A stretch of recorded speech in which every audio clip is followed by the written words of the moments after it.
Hello everyone, আজকে অনেকগুলো parcel তোমাদের সামনে ওপেন করব। মেকআপ আর্টিস্ট হওয়ার কারণে এই কদিন কাজে খুবই ব্যস্ত ছিলাম, আর বাড়িতে এসে দেখি এতগুলো পার্সেল জমা হয়ে গেছে। এগুলো ছিল জিভামি পার্সেল, যেগুলো মেন্ট্রা থেকেই নেওয়া, বাট সেগুলো শেয়ার করতে পারলাম না। আর বাদ বাকি পার্সেলগুলো যদি কারো কোনোটা পছন্দ হয়, অবশ্যই আমাকে কমেন্ট বক্সে জানাবে যে ফার্স্ট নাম্বার না সেকেন্ড নাম্বার মেনশন করে দেবে, আমি লিঙ্ক তোমাদেরকে শেয়ার করে দেবো।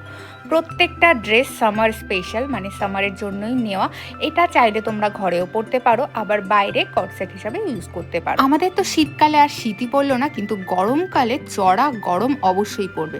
আর সেই কথা মাথায় রেখে পিওর 100% কটনের এই ড্রেসগুলো আমি অর্ডার করেছি। এরপরে যে ড্রেসটা আমি দেখাবো সেটা হলো নাইট ড্রেস, কিন্তু পিওর কটনের ওপর। অনেককেই দেখেছি নাইটি পরতে খুব পছন্দ করে, আর আমার ছোটবেলা থেকে নাইটি জিনিসটা একদমই ভালো লাগে। অনেকের কাছে নাইটি একটা কমফোর্টেবল ড্রেস, বাট আমার কাছে সব থেকে আনকমফোর্টেবল ড্রেস হলো নাইটি। কারণ ভুট হলে, পা তুললে সে এদিক ওদিক থেকে সামলানোটা খুব চাপের হয়ে পড়ে। তারপরে আসি নেক্সট ড্রেসে। এই ড্রেসটা আমার সব থেকে বেশি পছন্দ হয়েছে। আর ওই যে বলেই দিয়েছিলাম, প্রত্যেকটা ড্রেস এখানে পিওর কটনের, পরেও যেমনি কমফোর্টেবল আর দেখতে তো খুবই সুন্দর। আর তাই এই ড্রেসটাকে আমি সব থেকে বেশি পছন্দ করেছি। তোমাদের কোনটা পছন্দ হলো অবশ্যই কিন্তু কমেন্ট বক্সে জানিও। আর গরমের সময় একটু লুজ ড্রেস পরতেই বেশি ভালো লাগে, কিন্তু প্রত্যেকটা মিডিয়াম অর্ডার করেছিলাম, একমাত্র এটা মিডিয়াম সাইজ ছিল না বলে স্মল অর্ডার দিতে হয়েছিল। আর তোমাদের কিন্তু লিঙ্ক লাগলে অবশ্যই কমেন্ট বক্সে কমেন্ট করবে।